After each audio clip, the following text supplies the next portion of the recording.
technology and expertise to help us develop our resources in a sustainable manner, to work together for our mutual benefit in global forums, to uphold and protect the values we share, the cornerstones of your own nation and ours: democracy, unity, harmony, diversity, and opportunity, and justice for all. As part of the global heritage, the Pacific belongs to the world, but it is also our home, and we insist that it be respected.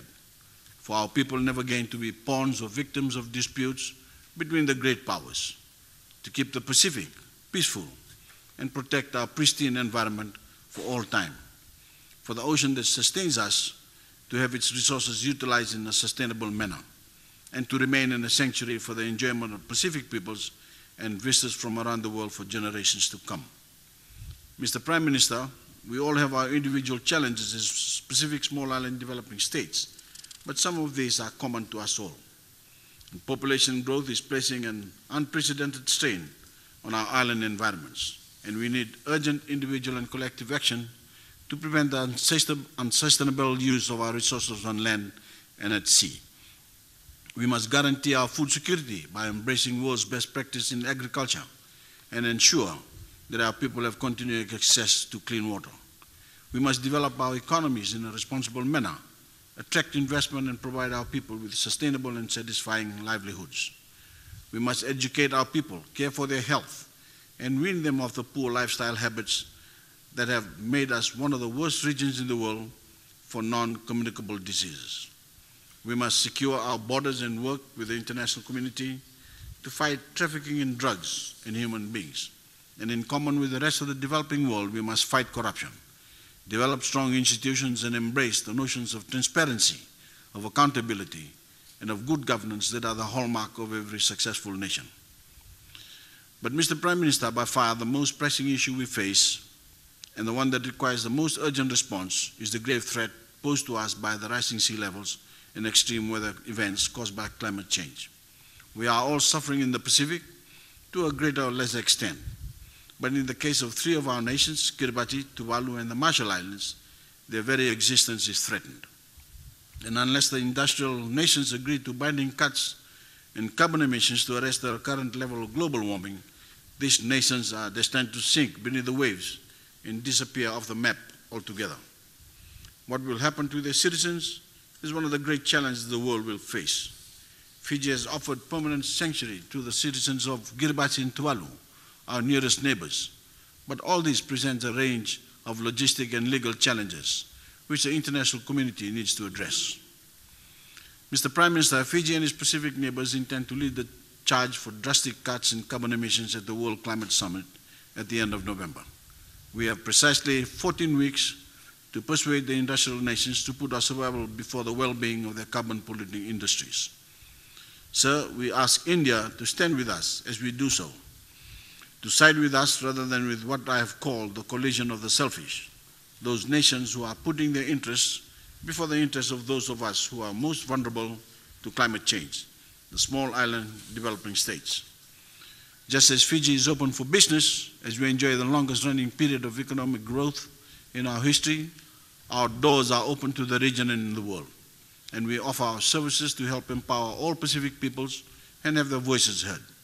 I again extend Fiji's hand of friendship to my fellow Pacific Islanders, whether it is by sending you our civilian volunteers, our teachers or nurses, or helping you to build resilience against the extreme weather events that threaten us all. I again extend Fiji's hand of friendship to the world with a pledge to continue our contribution to United Nations peacekeeping missions, to protect the vulnerable and help keep the world a safer place. And I again extend our hand of friendship to India, with our warmest thanks for all of you already done to contribute to the development of our nation and our region. And with great anticipation and excitement, and what we can all achieve by working together as partners in the months and years to come. Dan Bad, and thank you, sir.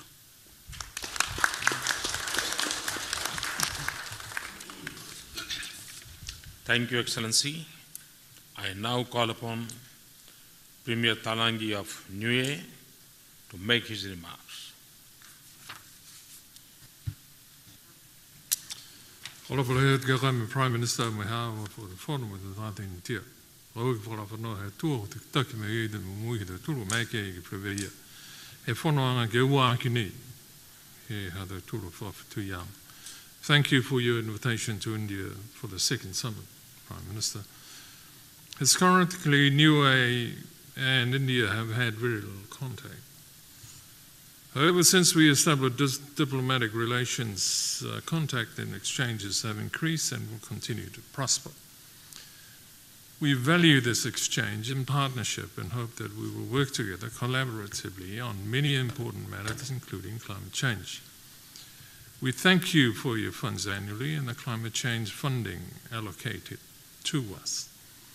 Niue is aware that the challenge we face on climate change will and are different. Nevertheless, it is our belief that in the long term we must work as partners to help those most vulnerable in the short term, such as Tuvalu and Kiribati, Tokelau, but look to a longer term solution as well. The political strategy must be long term, underpinned by climate science. I propose a similar strategy for the sustainable exploitation of our fisheries and mineral resources and sharing of technologies, enhancing our community exchanges and capacity building and investing in strong, enduring economies. There are clear commonalities in many climate change and the resulting disasters that emanate and impact us all. With these high-level exchanges, I hope we can share common solutions and work together strategically to adapt and mitigate our responses. We're not able to do it alone, but together, anything is possible. You state that India is a sea of people. At the same time, you recognize us as a sea of opportunity.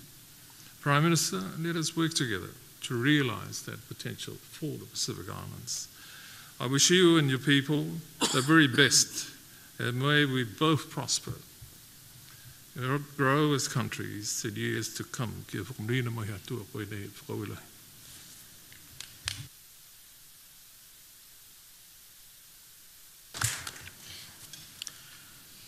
Thank you, Excellency. I now call upon Prime Minister O'Neill of Papua New Guinea, PNG, to make his remarks. Thank you, the Honourable Prime Minister Modi of India and fellow leaders of the Pacific. Papua New Guinea and, of course, the Pacific Island partners appreciate this opportunity to attend this very important forum in India. And I thank the Prime Minister and his government and the people of India for that. We have been given the unique opportunity to meet senior business leaders in your country and experience the warmth and the hospitality of the people of India. The visit to the Taj Mahal yesterday was outstanding. We appreciated the opportunity to visit the icon of Indian tourism. This forum will consolidate the relationship between India and our Pacific Island countries. I want to assure you that India is true friends in the Pacific, and we appreciate the interest you have shown in our region.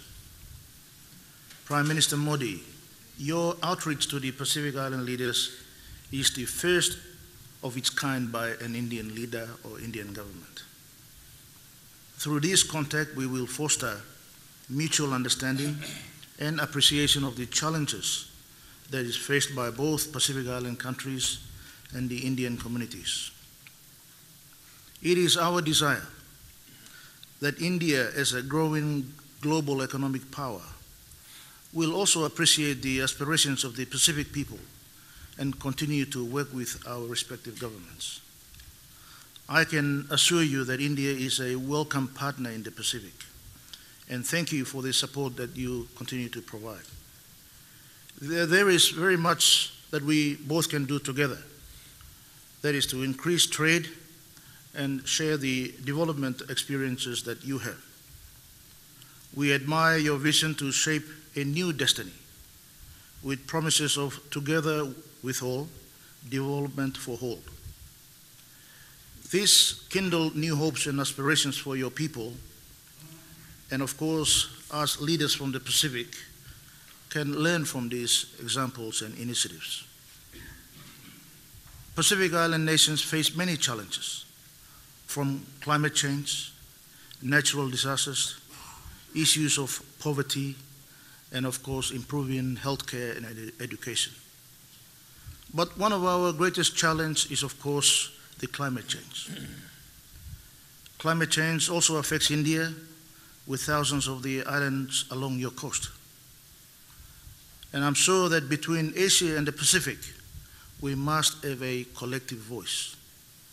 We must seek global action to deal with this impact of climate change that is changing our communities while we continue to work on reversing the issue of climate change into the future. Our region can also learn from India in how to deal with disaster management. We have been experiencing devastating tropical storms, floods this year around the Pacific, and now we are facing hardship of a strong El Nino weather pattern. Therefore, disaster management is an important issue for us to discuss between our island leaders in Port Moresby next month when we meet the Pacific Island Forum Leaders Meeting. Papua New Guinea supports the initiatives that have been proposed by India in order for us to manage the region and the natural disasters that we face. India is also a global leader in the delivery of effective and affordable healthcare. Again, in the Pacific, we suffer from lack of trained medical staff, and our people continue to die from conditions that could have been cured. We would like to learn from your experience as a developing nation with 1.25 billion people that you are looking after. It is important that we see more of our young Pacific doctors and nurses come to India for training. It is also important for our older doctors and medical staff to come to India to improve in their skills.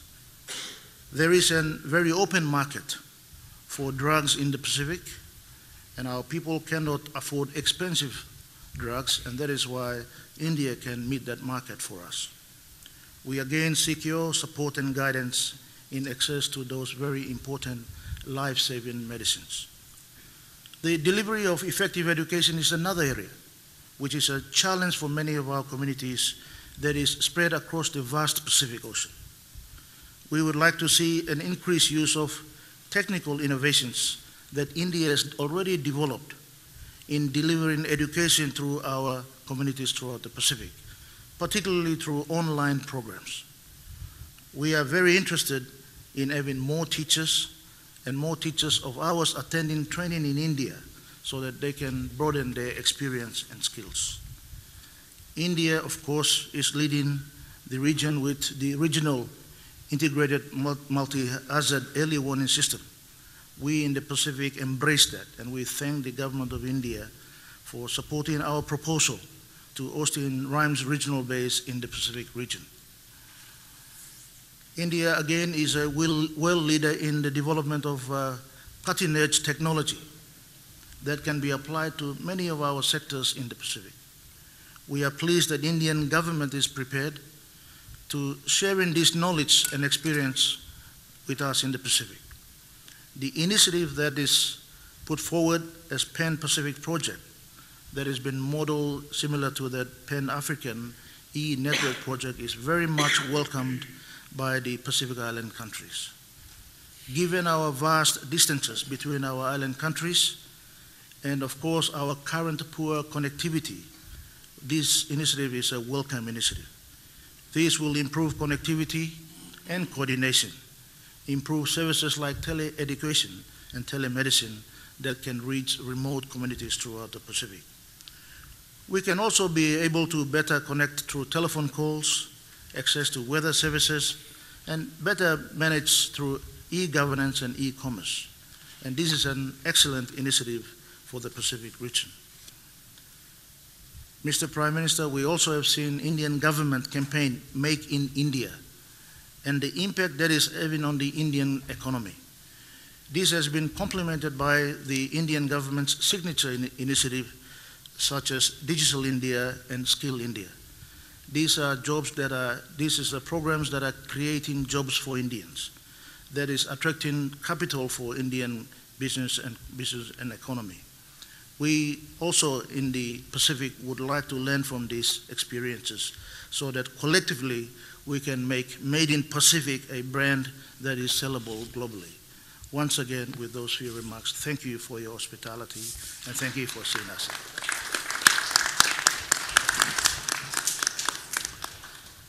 Thank you, Excellency. I now call upon Prime Minister Tuilaipa Sailele of Samoa to make his remarks. Honorable Prime Minister Modi and distinguished members of the Government of India, honorable Pacific leaders, I would like to express my delegation's deep gratitude to you, Prime Minister, and your government for the very generous and thoughtful arrangements that enable our participation and for the wonderful hospitality extended to us. Let me say at the outset that I appreciate very much the second summit for India-Pacific Islands cooperation you committed to at our first meeting last year in Suva. I certainly support your sentiments of the similar aspirations and common challenges both India and the Pacific Islands face, and the importance of this opportunity to further define the roadmap for deepening our cooperation and international partnerships. At the end of just this past July, I was privileged to speak at the United Nations Security Council open debate on the peace and security challenges facing small island developing states, the threats to our countries that include the spread of firearms, drugs, people smuggling, illegal and dangerous use of information technology, and IUU fishing, to name some, were all highlighted and requiring international partnership cooperation to successfully address. Climate change and its impacts, as expected, occupy the major part of the debate. The comments from my fellow Pacific leaders at the debate, including from the Premier of Niue and the most poignant reminder from the President of Kiribati of the existential threat to the very survival of his country due to climate change, left no doubt of the security threat climate change represents for our Pacific countries. In my own remarks, I refer to the third UN International Conference for Small Islands Developing States that Samoa was honored to host on behalf of the Pacific in September last year, and in particular, the collective voice of the conference in its outcome statement, the Samoa Pathway, calling for comprehensive and effective global responses to combat the threat of climate change and address its impacts. I also emphasized the important work of the Pacific Islands Forum, including its Majuro Forum Climate Leadership Declaration 2 years ago, urging all countries to act ambitiously and responsibly to stop climate change. At a very important level, the contributions from all the Security Council members, the Permanent Five included, indicated clearly wider acceptance that climate change is indeed a very real security issue for our island countries. To underscore the importance of the threat of climate change to the Pacific, we are doing everything possible individually through the institution of our Pacific Islands Forum within our various sub-regional groupings and regional organizations, as well as in the United Nations and other intergovernmental bodies, such as the Commonwealth, to reinforce the message of our fervent hope for a comprehensive and enforceable new climate change agreement to be reached at the upcoming COP21 in Paris at the end of the year. For Samoa, we most certainly look to working with India in the lead up to COP21 and beyond on mitigation and adaptation measures to curb climate change and alleviate its adverse impacts to security and development. If I may now turn to economic partnerships, I had referred last year during the summit meeting in Suva to the range of areas which we considered held potential for effective partnerships between India and Samoa.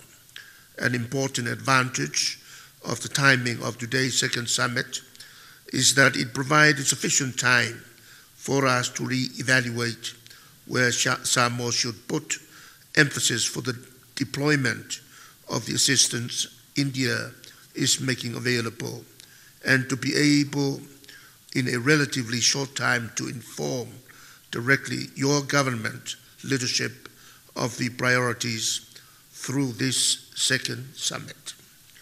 Speaking specifically for Samoa, I would like to inform that given the resources made available from India, we have now reprioritized our own target area for engagement with India.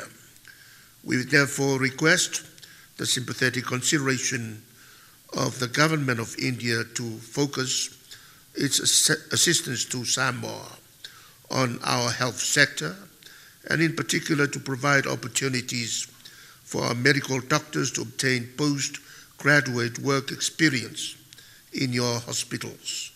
The complementary and other key components of this program that we would further request is for Indian medical doctors and your instructors to periodically work and take sabbaticals in my country to additional support our capacity building. It is our respective view that such a program for doctors training, our doctors training in India, with Indian medical doctors and trainers coming periodically to our country to support capacity building will make the most impact in our country of India's assistance at this point in time. I would imagine that a program should also yield benefits for deepening India's medical knowledge of small islands' medical challenges and help instruct the devising of practical and sustainable solutions. We look forward to working with India in this priority area of health services improvement for our country. To end my remarks, I recall, Prime Minister, that at our Suva meeting last year, you had also very eloquently informed us of the health benefits of yoga, which I have already tried more on the gentler forms.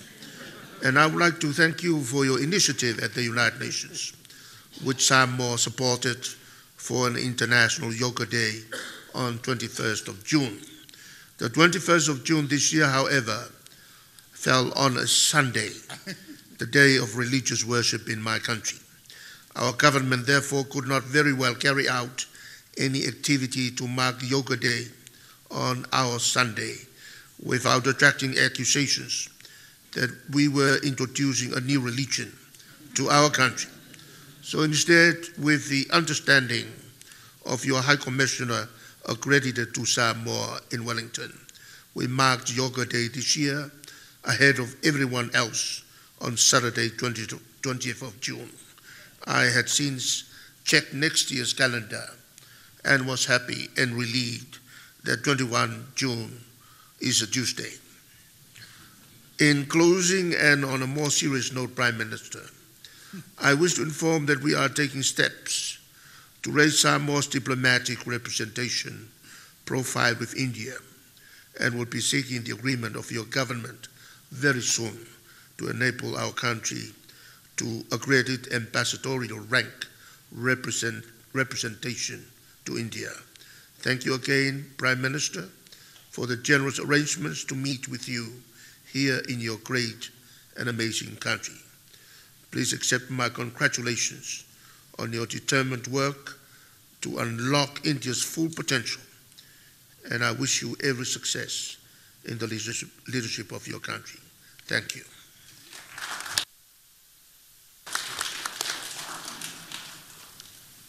Thank you, Excellency. I now call upon Prime Minister Sopoaga of Tuvalu to make his remarks.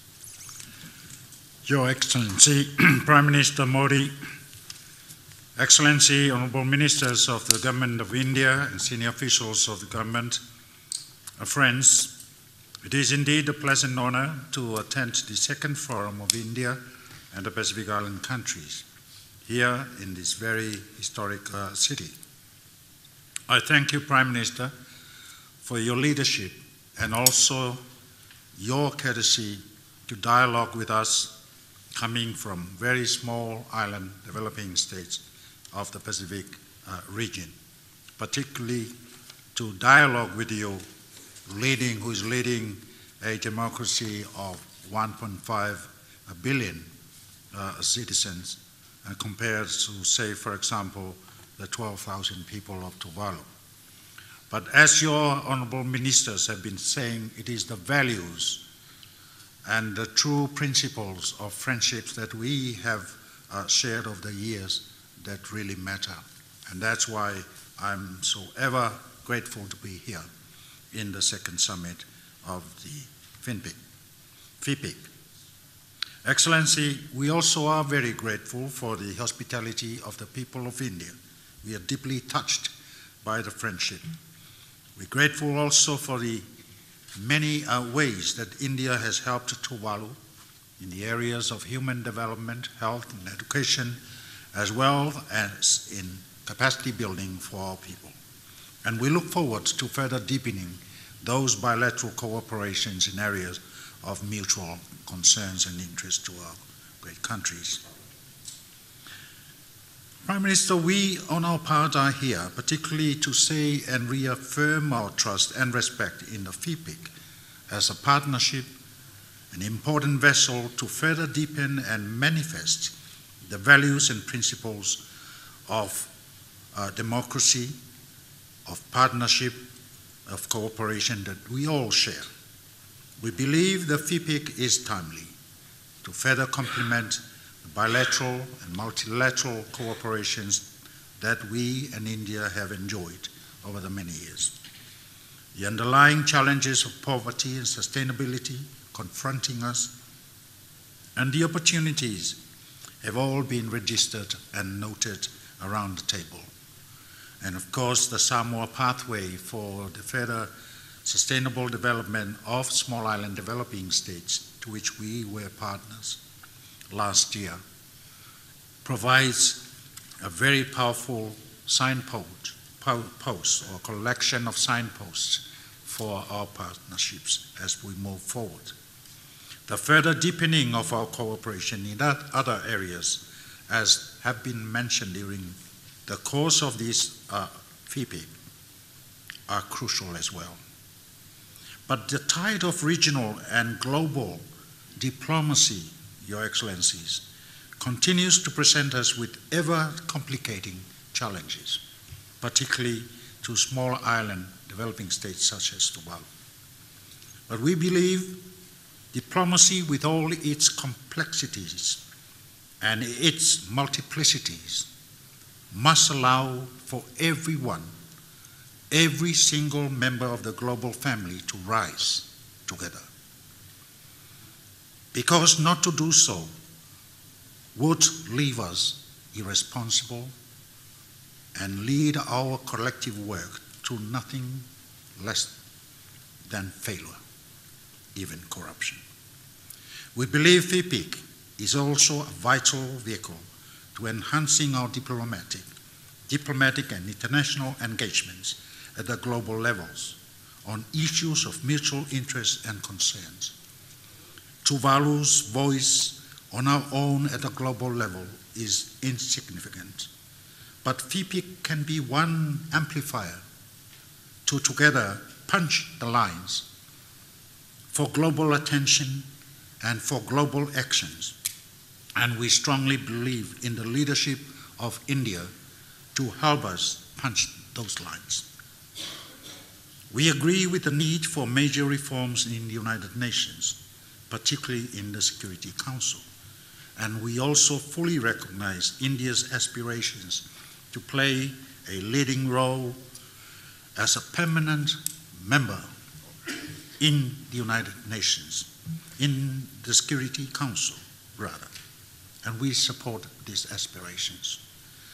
But we also believe the reforms must not only in the form of structure, but must also refocus the attention on issues. And climate change, we believe, is akin to a weapon of mass destruction, is of the same effects to those of HIV/AIDS, even on security issues that are often defined in militaristic terminologies and dimensions. We must look at climate change from the point of view of security from a multidimensional nature, because it is. It is creating havocs and actually threatening the survival and lives of people, particularly those on small island states like my own Tuvalu. And Cyclone Pam recently has just proven that, though hit directly on Vanuatu, and we feel for the devastations on Vanuatu, it also left serious devastations on Tuvalu, out of which some islands and people are still recovering. They don't have food sources on the islands, as these have been inundated and damaged. Therefore, the Reform Security Council must be sensitive as well and take climate change into its agenda. We also see value in enhancing the work of the Commonwealth as a process that many of the FIPIC family are also members, and out of which human development in these countries have been advanced and developed. And we are so thankful to India for its assistance to facilitate the Commonwealth Joint Office facility in New York and Geneva, without which the voices and representation in the United Nations of many small islands like Tuvalu would never have been possible. That facility is critical to us being there in the United Nations in New York and offering our own contribution. And therefore, we hope the forthcoming CHOCOM in Malta, we could count on the leadership of India to ensuring the continuation of that leadership and of that support in the Commonwealth into the future. Mr. Prime Minister, we are encouraged by India's concerns to the impacts of climate change on lives and the urgent need to address its causes and effects. In the spirit of the love of the Taj Mahal that we so impressively witnessed and heard yesterday, we appeal for India's meaningful leadership,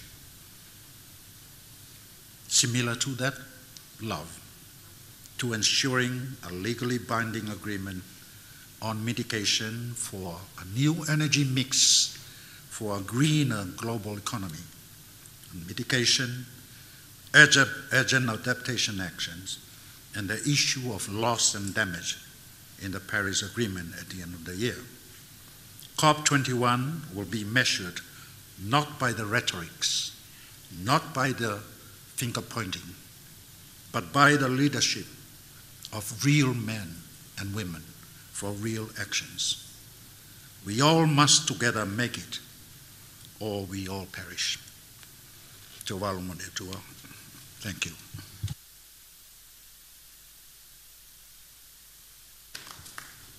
Thank you, Excellency. I now call upon Prime Minister Gilman of Vanuatu to make his remarks.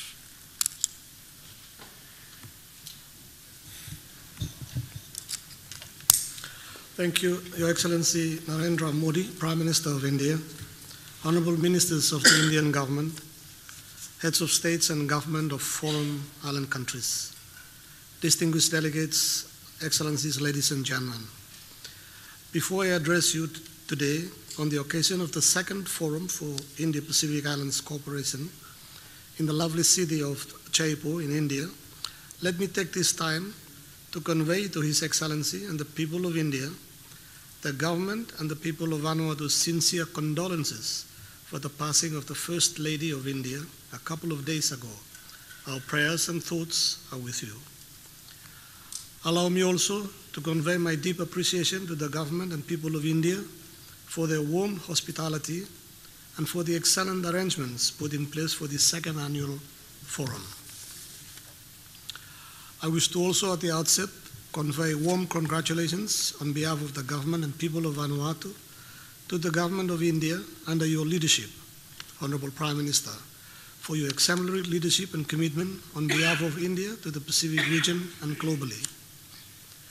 The first Indo-Pacific Island Summit, having been convened last year in Suva, Fiji, proved to be a very important forum and platform for discussion and harnessing of support and collaboration on international issues of common interest, especially via the promotion of the South-South modality of cooperation, which India is a big promoter of.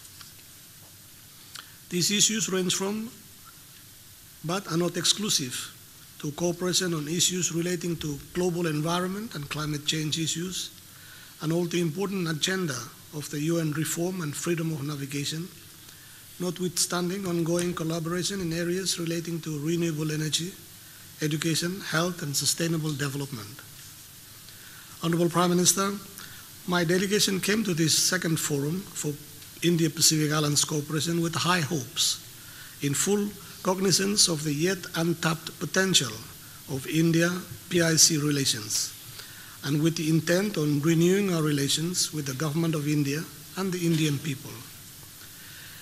It would be remiss of me, therefore, not to at this juncture acknowledge the Indian government for ongoing assistance to Vanuatu vis-à-vis India's regional assistance initiatives for Pacific Island countries and annual grant aid for development projects in Vanuatu, especially via the Indian Technical and Economic Cooperation Program. I also take this opportunity to thank you for the discussions held earlier today. I am sure with partnership that has been forged, our relations can go only from strength to strength. Just like most other Pacific Island countries represented here today, Vanuatu is a small, open, and vulnerable economy, susceptible to minimalist of shocks. In early March of this year, Vanuatu was hit by a severe Category 5 tropical cyclone, which ravaged the entire Vanuatu archipelago, destroying critical infrastructure and effectively crippling the country's tourism and agriculture sectors. Whilst the damage was unprecedented, the Vanuatu government and people are grateful for the assistance and support of its development partners. I wish to also place on record the Vanuatu government and people's immense gratitude to the government of India for their assistance and support during these trying times. In the same manner, I wish to convey the sincere condolences of the government and people of Vanuatu to the government and people of India for the recent deaths, loss and damages sustained during the recent period of heavy monsoon rains, which caused intense flooding and landslides. Our prayers and thoughts go out to those who have lost their loved ones. Honorable Prime Minister, while my mandate here today involves exploring means by which cooperation between India and Vanuatu may be bolstered, especially in responding to global developmental challenges such as those brought on by a changing global climate, I commend your government for taking heed of the call for development partners to support the efforts of SEEDS, specifically in the areas of financing, trade, capacity building, technology, as well as data and statistics. To that end, Vanuatu will continue to work closely with India and other development partners in identifying and enhancing cooperation in areas of mutual interest, and in further augmenting the global resolve to address these developmental challenges. Excellency, since my arrival in your country, I have met with business people from various sectors in India who have expressed great interest in connecting with Vanuatu and the region through business venture. Yesterday's evening function again provided an opportunity for us to interact with the Confederation of Indian Industry and the business community at large. The statement by the Honorable Piyush Goyal, when he spoke eloquently about the prospect of developing stronger business and economic ties between India and the countries in the Pacific region, set a tone for enhancing cooperation through private sector initiatives. To this end, I would encourage business entities in India to establish contact with our private sector with a view to explore potential for building effective partnership in trade, tourism, and investment. In closing, Honorable Prime Minister, Vanuatu wishes to once again acknowledge India's role in supporting strong and effective action to address climate change, consistent with the United Nations Framework Convention on Climate Change, especially on the eve of the 21st Conference of the Parties in Paris to be held later this year. In particular also, in mobilizing its resources to contribute to the Green Climate Fund and other adaptation and mitigation financing. Excellencies, it is my pleasure, therefore, to reiterate the cooperation and support of the Vanuatu government for the second forum for India-Pacific Islands cooperation, and wish us all much success in our deliberations here today. Thank you.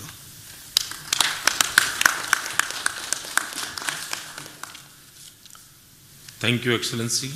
I now call upon Deputy Prime Minister Ate of Solomon Island to make his remarks. Your Excellency, Honorable Narendra Modi, the Prime Minister of the Republic of India, distinguished Pacific Island leaders and your esteemed delegations,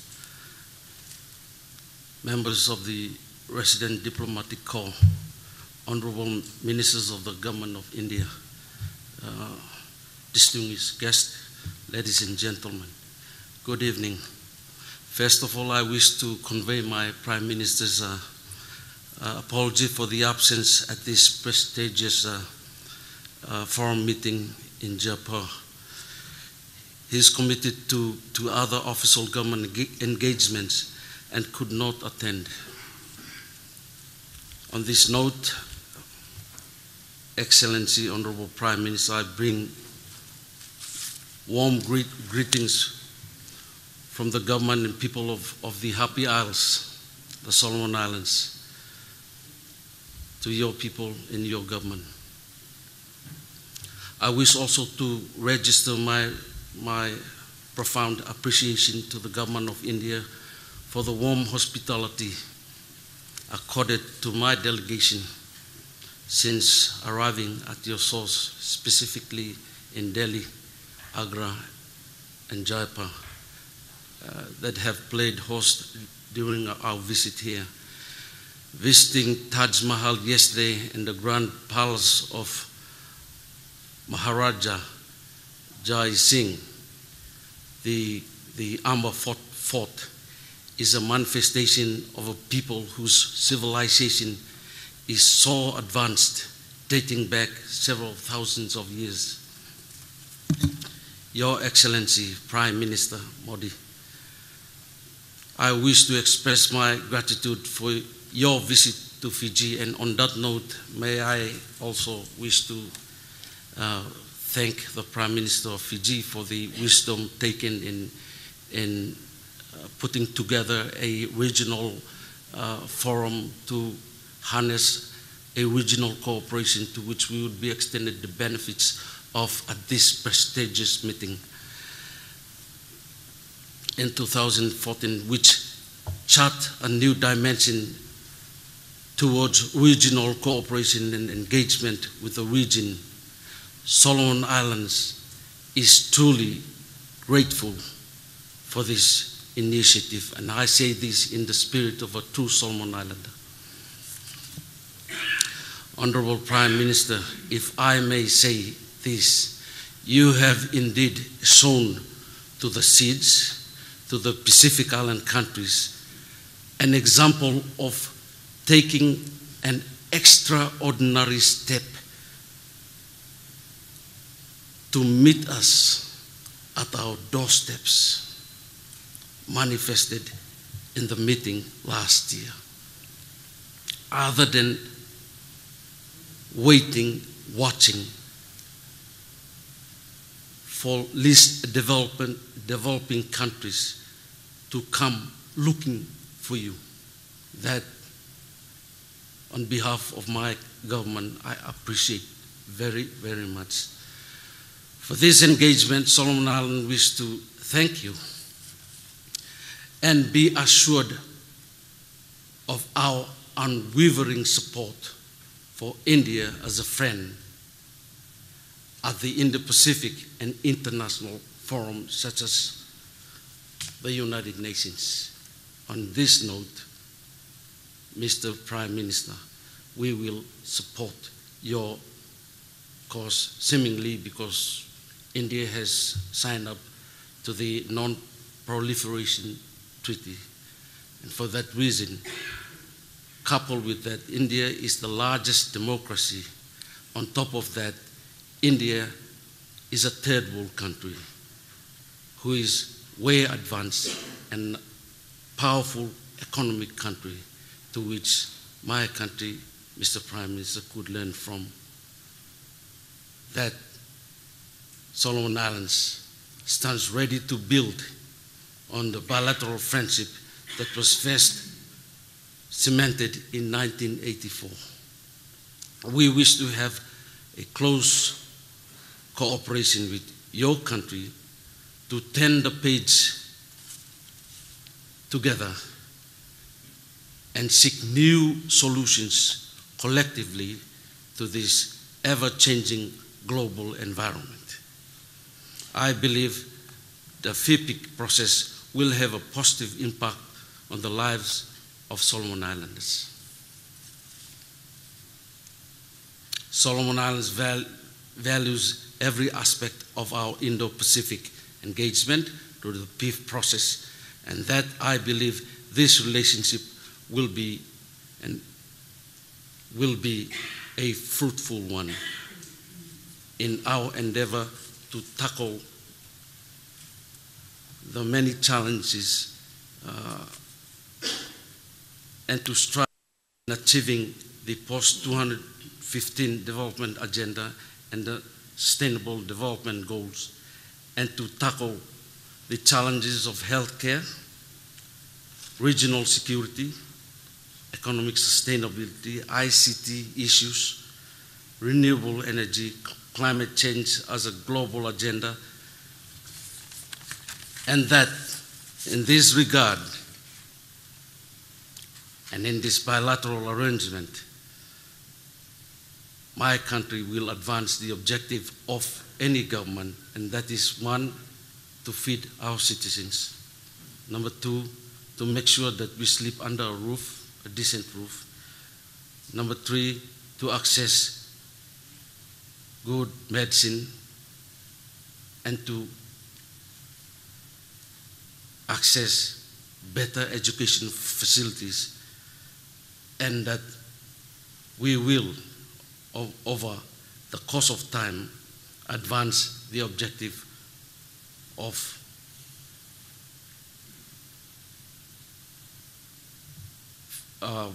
this forum. With that, Prime Minister, I do thank you so very, very much.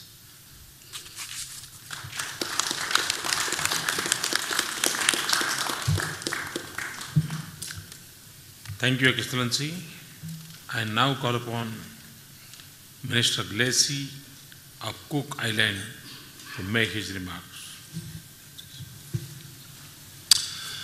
Excellency, the Right Honourable Modi, Prime Minister of India, Excellencies, Heads of Governments, distinguished representatives my Pacific Islands friends and colleagues, kia ora and greetings from the Cook Islands. On behalf of the Prime Minister of the Cook Islands, I'd like to extend sincere best wishes and congratulations to you, Prime Minister, and the Government of India for the kind invitation to participate at the second forum here in India. Indian support and encouragement in strengthening the cooperative ties with the Pacific is warmly welcomed and deeply appreciated. The Cook Islands delegation is particularly grateful for the impressive arrangements and facilitation of this opportunity to be hosted in beautiful Jaipur as friends and partners and to engage in fruitful dialogue. In Suva, Fiji last year, we were heartened by the generosity and the spirit of friendship with which India provided a 10-point plan of assistance to the region. And we look forward to building on those efforts with constructive outcomes from such high-level engagement.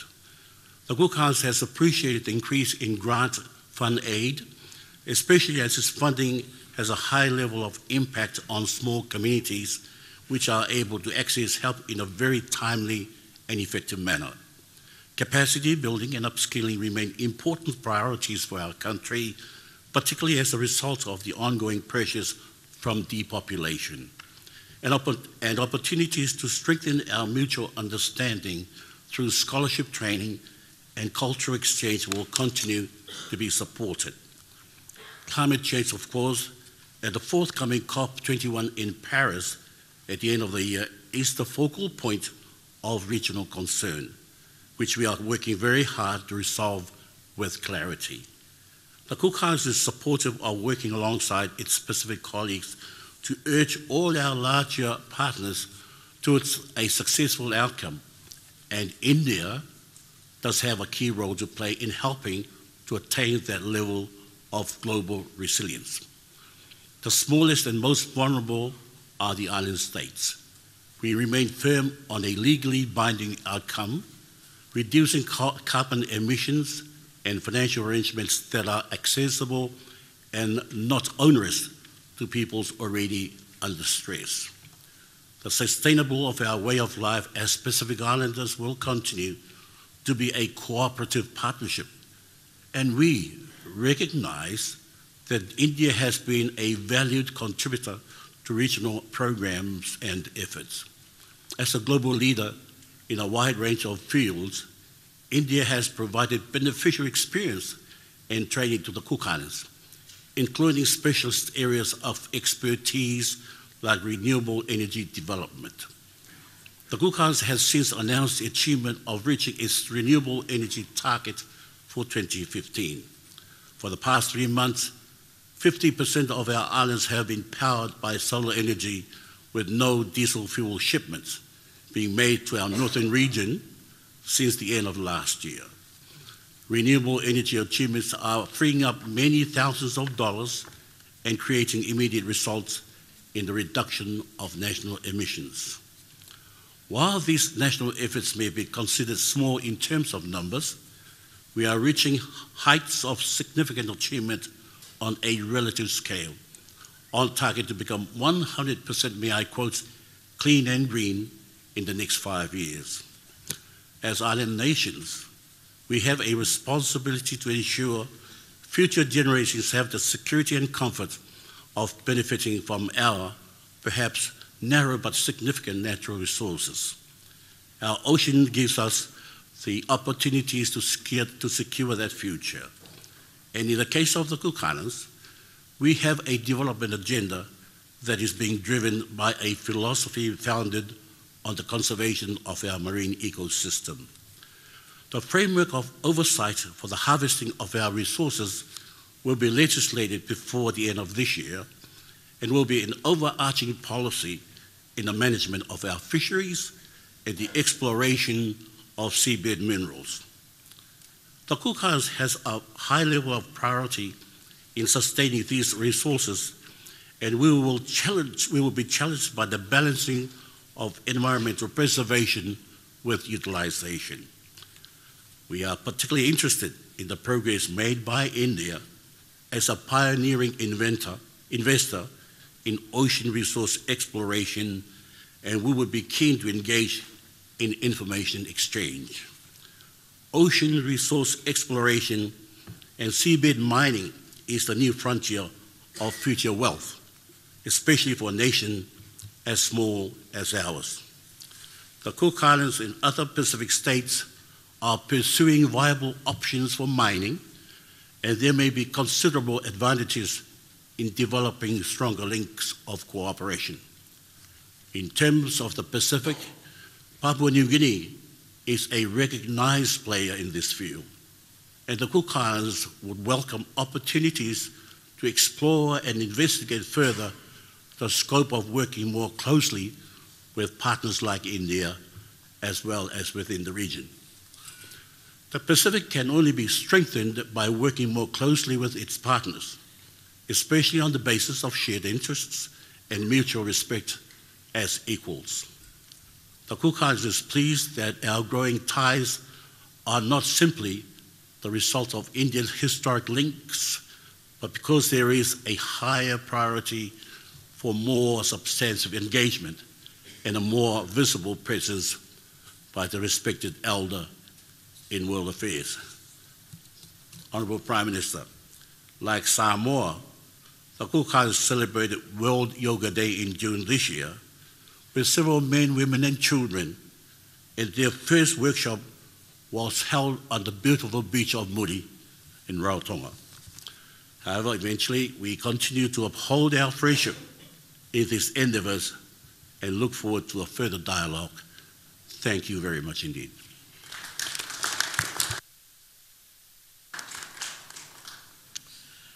Thank you, Excellency. I now call upon Minister Whakahau of Tonga to make his remarks.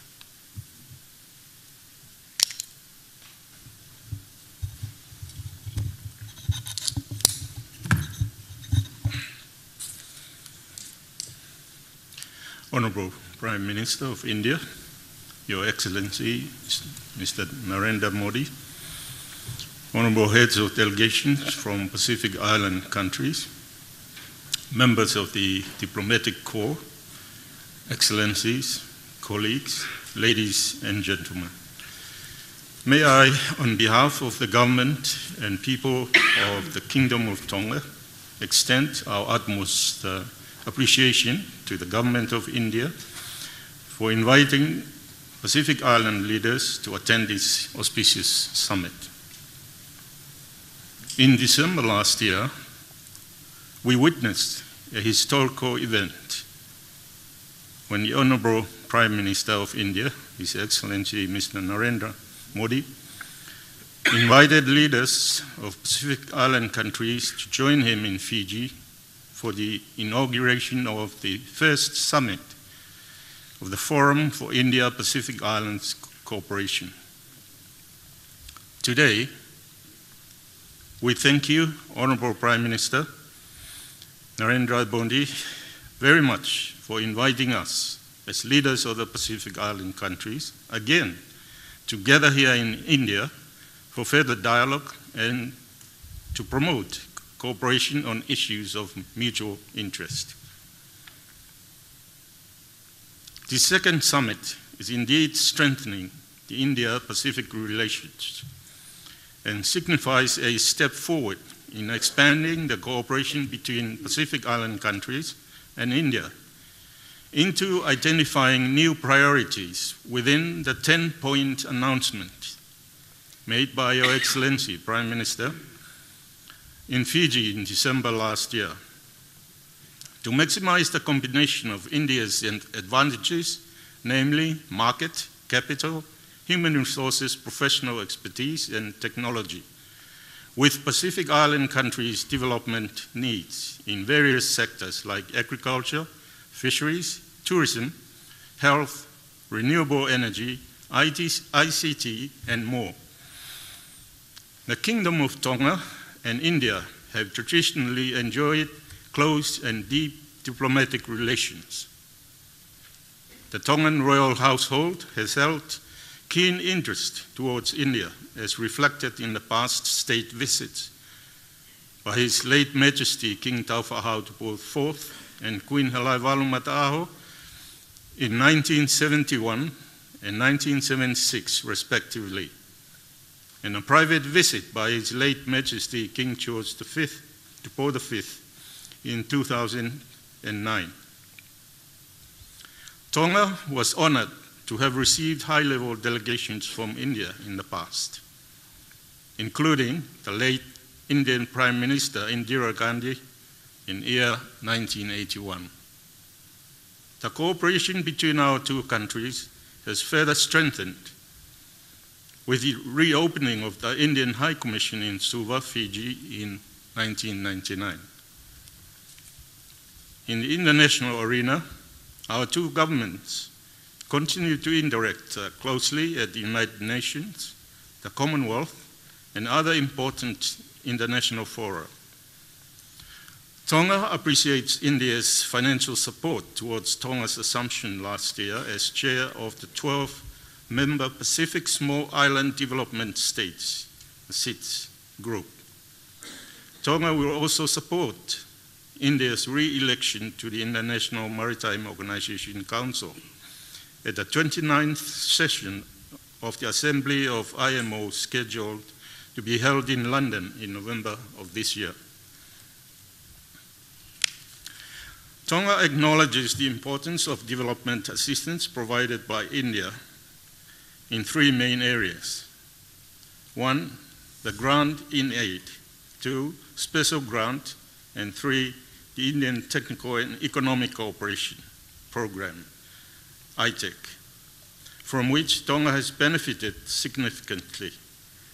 A few examples of these are: 1, increasing of India's grant in aid to each Pacific Island country for community projects from $125,000 to $200,000 US annually, as announced in the Fiji summit.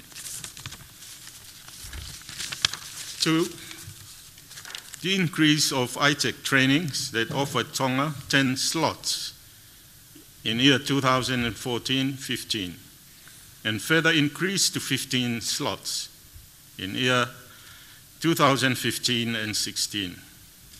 3, the government's foreign ministry staff participated in the diplomatic training program offered, including the special diplomatic training course that was conducted in Nadi, Fiji in May of this year. 4, His Majesty's Armed Forces are continuing to participate fully in the defense training courses offered, as they help develop the capacity of the armed forces in terms of enhancing their personnel's military skills and knowledge. And 5th, government's Ministry of Health staff participate in public health and medical training courses that are offered in India. Overall, the government of Tonga is interested in conducting more detailed dialogues and exploring potential cooperation with the government of India in the following areas. 1, climate change. According to the World Risk Report of year 2014, Tonga has been categorized as the second most exposed after Vanuatu, but third in the most at risk after Philippines in the world to natural disasters.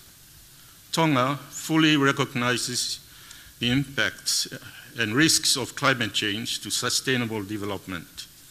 We are thankful that the setup of the Special Adaptation Fund of $1 million by India, as pledged in the Fiji summit last December, will provide regular technical support, which will ensure safe, healthy, and resilience to impacts of climate change and disaster risks.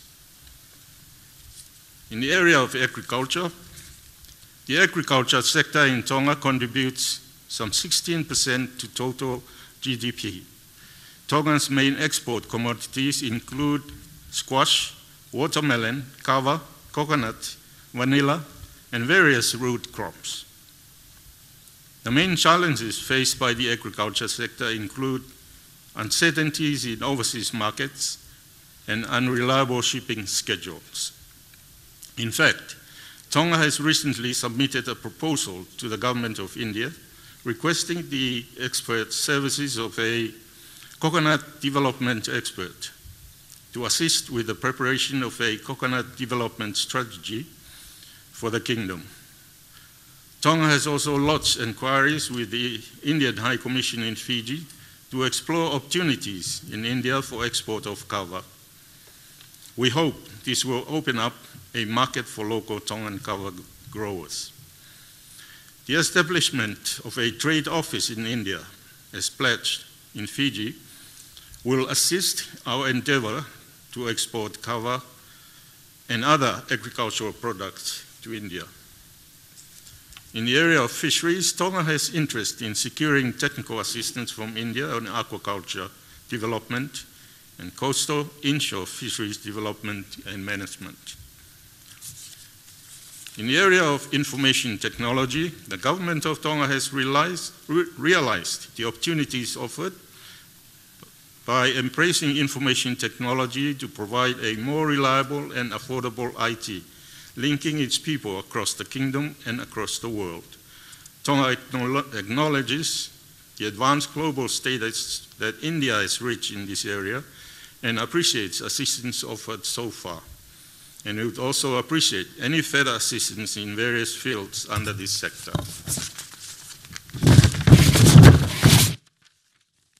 In the area of energy, in Tonga's efforts to mitigate and adapt to climate change, the government has made an ambitious and bold step to reduce dependency on diesel-generated fuel by 50% by year 2020. Tonga will be interested in alternate energy sources in India and exploring ways to access these.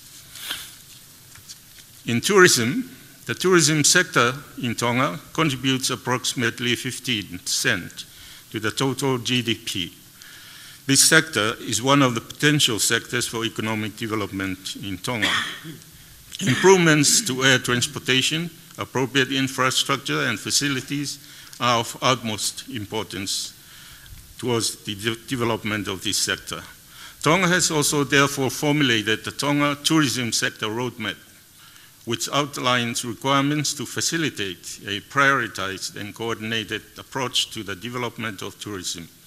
In addition, Tonga will host the South Pacific Games in year 2019, which will indeed assist the tourism sector. Any technical or financial assistance offered by the Government of India towards this initiative would be most welcome. Investment. Since its accession to the WTO, Tonga has effected wide-ranging reforms to its foreign investment regulations, clarifying the rules and procedures governing investment in Tonga. Presently, Tonga is undertaking a wide-ranging review of its entire foreign investment regime in consultation with the private sector. The government is also currently developing policy proposals to reform the framework for investment incentives and has formulated a private sector development strategy which seeks to create vibrant private sector in partnership with government for inclusive growth, sustainable development. Its purpose is to foster national development by maximizing impact of private sector activities. The last area is micro, small to medium enterprise policy and strategy, or MSME. The Commonwealth Secretariat assisted in the development of the micro, small to medium enterprise policy for Tonga, which was completed and endorsed by the government in year 2013. It guides MSME development in Tonga, recognizing the potential contribution of the sector to the country's overall sustainable economic, social, and cultural development. More than 90% of jobs in Tonga are in the MSME sector, hence the need for wealth creation to be a top priority with specific focus on MSME. development and expansion through encouraging greater investment of policy attention, institutional strengthening, technical expertise, and customer care to this sector. At present, the MSME strategy is not fully implemented due to critical resource need, both funding and technical assistance.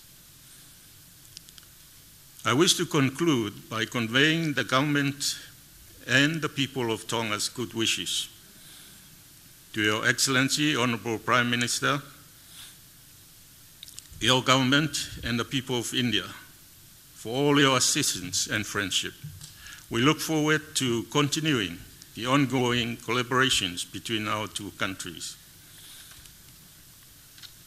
Last but not the least, I wish to thank you, Your Excellency, Honorable Prime Minister, your government, and the people of India for the efficient organization and hosting of this very important meeting, and the generous hospitality extended to us so far.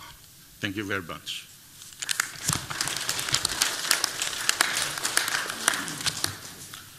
Thank you, Excellency. I now call upon Ambassador Tiko Aluta of Kiribati to make her remarks.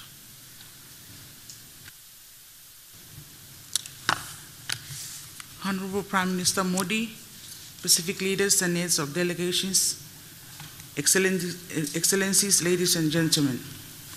It is indeed an honor for me to attend the second summit of the India-Pacific Islands Cooperation Forum, representing my predecessor, President Anute Tong, who regrettably is unable to accept the kind invitation in person because of the ongoing Parliament session.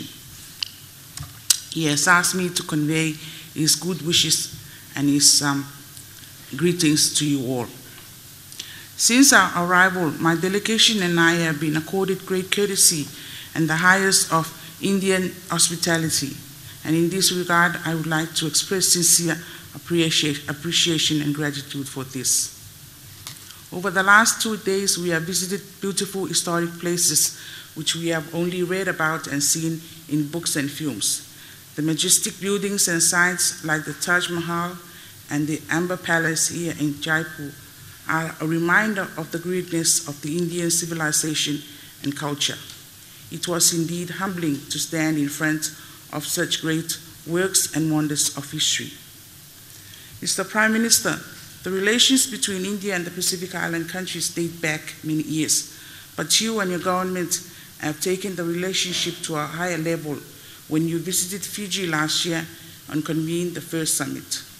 Only a few months later, you have now arranged for our leaders to convene in this beautiful city of Jaipur for the second summit.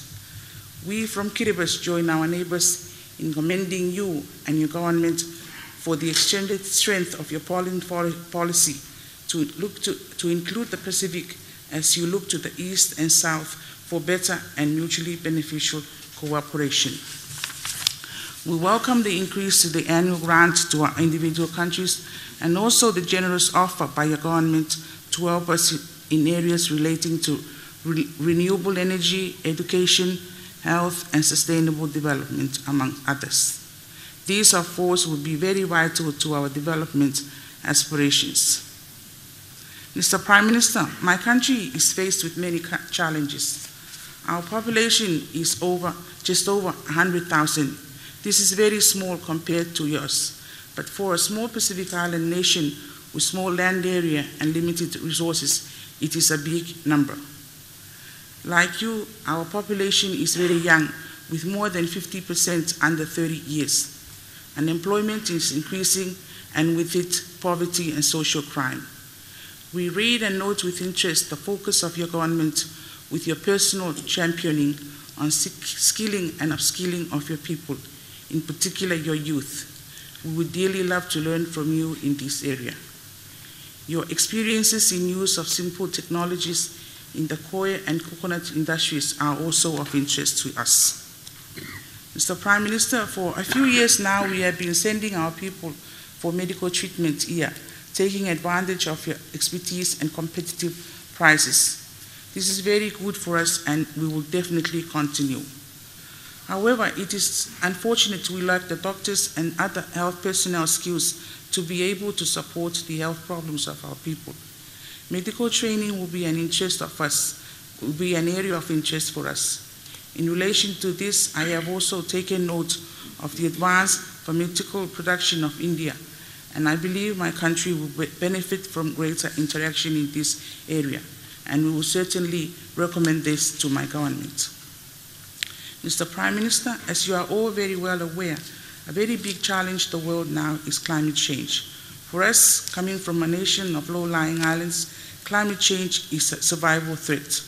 Our aspirations for development, our hopes and dreams for our children and grandchildren would be zero if there is no concerted effort to reverse the impacts of climate change.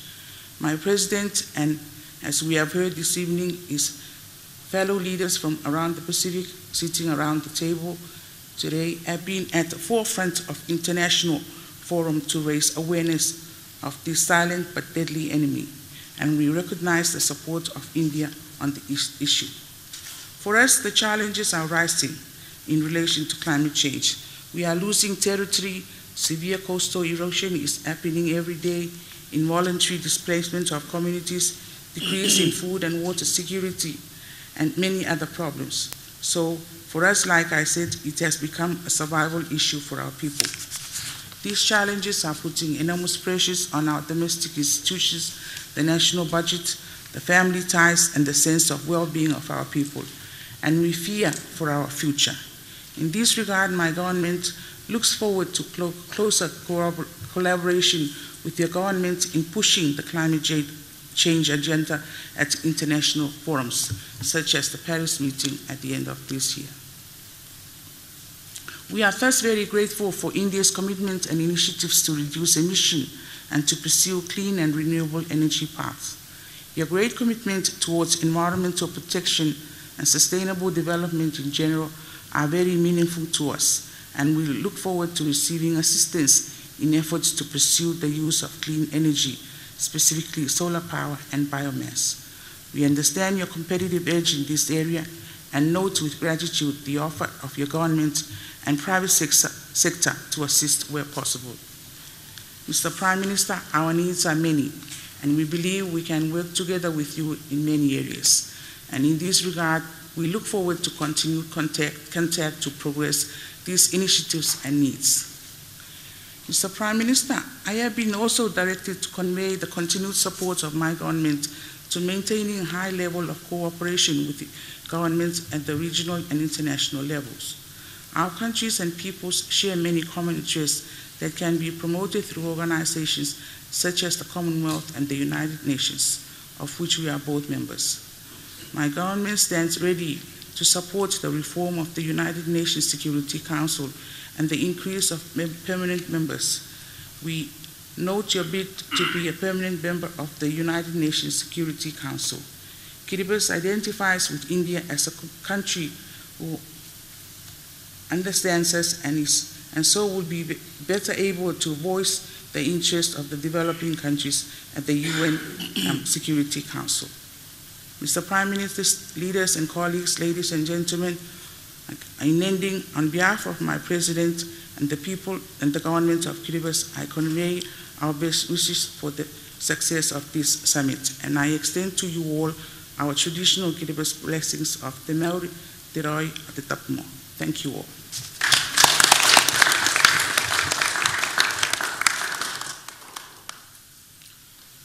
Excellencies, thank you very much for your thoughts and recommendations on our global challenges and our bilateral cooperation. Your perspectives are very important to us. Let me reassure you that we will remain very sensitive to your concern in international forums. We would also like to shape our bilateral cooperation in accordance with your needs and priorities. Let me share my thoughts with you on few global issues and propose a few initiatives for our cooperation. Climate change is clearly a pressing concern for all. Combating it is India's national priority. We make this choice with the natural instinct of our heritage and culture. But we also do this in our enlightened self-interest and with a commitment to the future of our planet. That is why we have set a target of additional capacity of 175 gigawatt of renewable energy by 2022. National action will succeed only through a strong international partnership as much as we speak to goals and emission reduction. We should focus equally on access to affordable technology and adequate finance that makes transition to clean energy natural and easy. Otherwise, experience shows that targets will remain difficult dreams. We must equally seek a global commitment to support adaptation to the growing impact of climate change on our lives and economy. India will work with you and others for a comprehensive, balanced and fair outcome at COP21 in Paris. Your interest will have the strength of our voice. Excellencies, as I mentioned in my opening remarks, reform of the UN Security Council is in global interest and vital for a more inclusive and equitable world. As I said before, we should quickly adopt the draft presented by the President of the General Assembly at the negotiating text and conclude negotiation during the 17th session of the General Assembly. Excellencies, as I said, you are large ocean states. We look forward to working with you to realize the full potential of our oceans in a sustainable manner. We would be pleased to establish an institute for sustainable coastal and ocean research in the region and a network of marine biology research stations in various island nations.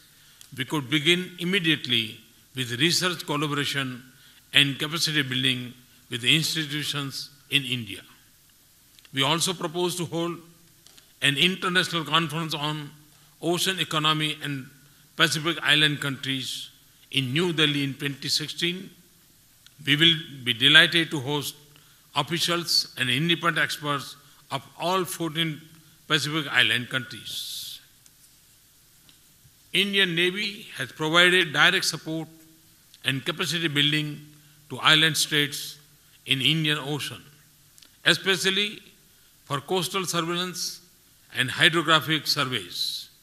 This has helped them get a better understanding of their maritime zone and strengthen security of their EEZs. We would be prepared to extend this assistance to our Pacific Island partners. We also look forward to goodwill visits by Indian Navy to Pacific India Islands. The ships could also extend support in areas like healthcare through medical camps on the islands. Not only is our future closely linked to space and oceans, but also there is a close relationship between the two. Space assets and technology can help us in inventory of land and water resources, fish zoning, forest resources management, coastal and ocean studies, weather and climate change, and disaster management support. We can assist in establishing a space technology application center in any one of the Pacific Island countries for the entire region and enhance our support for training in space applications, including through customized courses. Fiji's support was invaluable for our Mars mission. We hope to continue receiving support from Pacific Island for telemetry, tracking, and command for our missions in the future. We are all increasingly vulnerable to natural disaster, but we can reduce their human impact.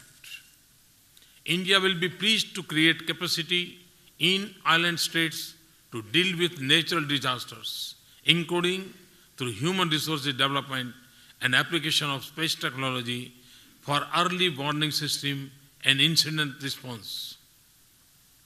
Human resource development has been a key area of cooperation. There is no other form of cooperation that is as effective in building a nation's future. For the Indian Technical and Economic Cooperation training program, Fiji will have 110 slots, and the number of slots for the other 13 countries will be doubled from 119 to 238. In addition, we will offer 2 scholarships for college education in India to each of the 13 countries that do not receive them yet, while continuing with the 33 scholarships presently offered to Fiji. We will expand our training courses for Pacific Island diplomats and in addition offer a 2-week business management course at a global renowned Indian Institute of Management in Bangalore. During the last 3 years, India has trained 43 rural women from 8 island countries as solar engineers.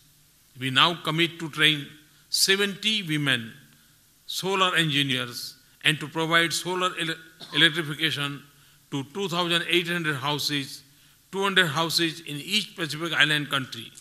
This will save kerosene worth about $1 million and provide livelihood to women.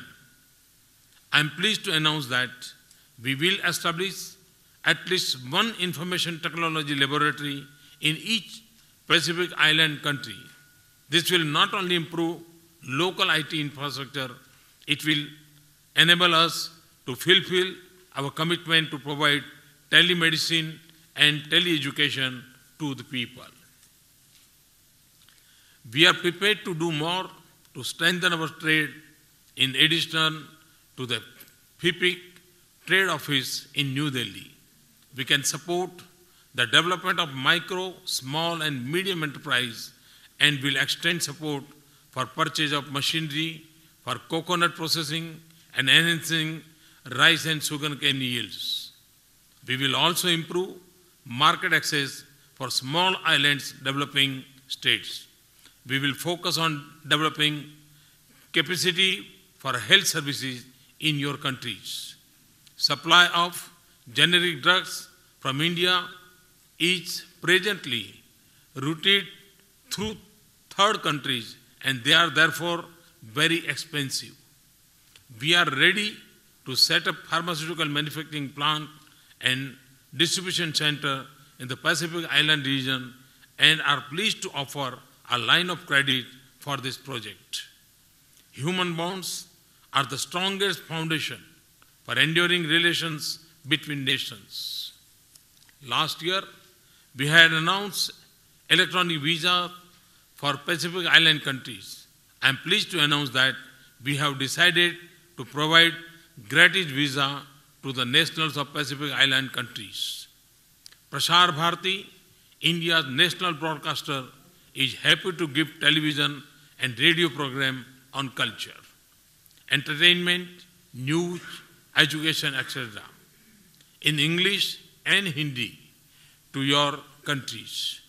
Prasar Bharati also proposes to organize a specialized training program over the next few months for broadcasters from the Pacific Islands countries. We will also support creation of India centers through e-libraries and supply books to libraries at universities in your countries.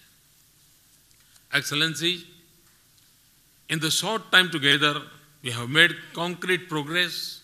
Together, we are highlighting the value of relationship based on goodwill, respect, and concern for each other.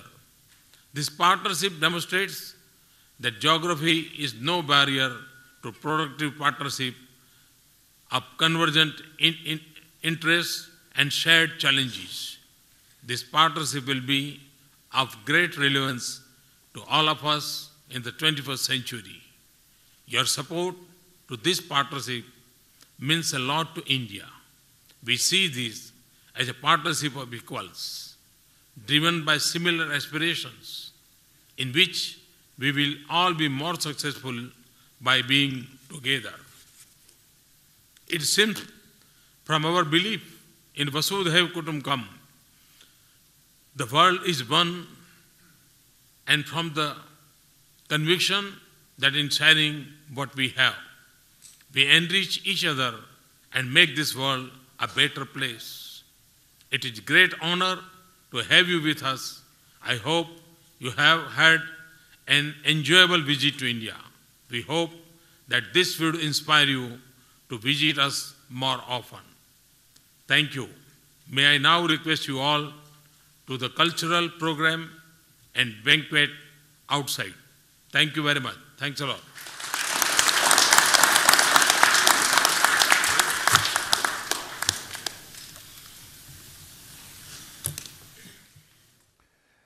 And with the closing remarks by His Excellency Shri Narendra Modi, Prime Minister of India, the second summit of Forum for India-Pacific Islands Cooperation concludes. Economic assistance and partnerships with the Pacific Island nations was the key theme of the summit, and the second FIPIC summit has been an important step towards greater engagement with the region. We see the Prime Minister and the leaders winding up the summit there. The summit has paved the way for cooperation in different areas that include agriculture, food processing, fisheries, solar and other forms of renewable energy, space cooperation, tourism, climate change. And during the summit, the Pacific leaders shared the challenges of poverty, health, natural disasters, education, and also suggested ways like access to education through online programs, requirement for teachers, medical doctors. And the Pacific leaders also thanked the Indian Prime Minister for taking the initiative of creating this forum, the FIPIC Summit. The Prime Minister of Samoa thanked the Indian Prime Minister for his leadership and the proposal that he made to the United Nations of having an International Yoga Day, and on a lighter note also added that he is himself a beneficiary of yoga. गौरतलब है कि 27 सितंबर को संयुक्त राष्ट्र के पटल पर भारत ने ये प्रस्ताव रखा था और 21 जून को अंतर्राष्ट्रीय योग दिवस के रूप में मनाने की घोषणा हुई थी. The establishment of FIPIC Forum in November reflected the desire of all its member countries to build an enduring partnership between our nations and our people, and the second summit that has just concluded has ensured to strengthen those bonds even further. With that, we conclude this live broadcast from Jaipur. Namaskar.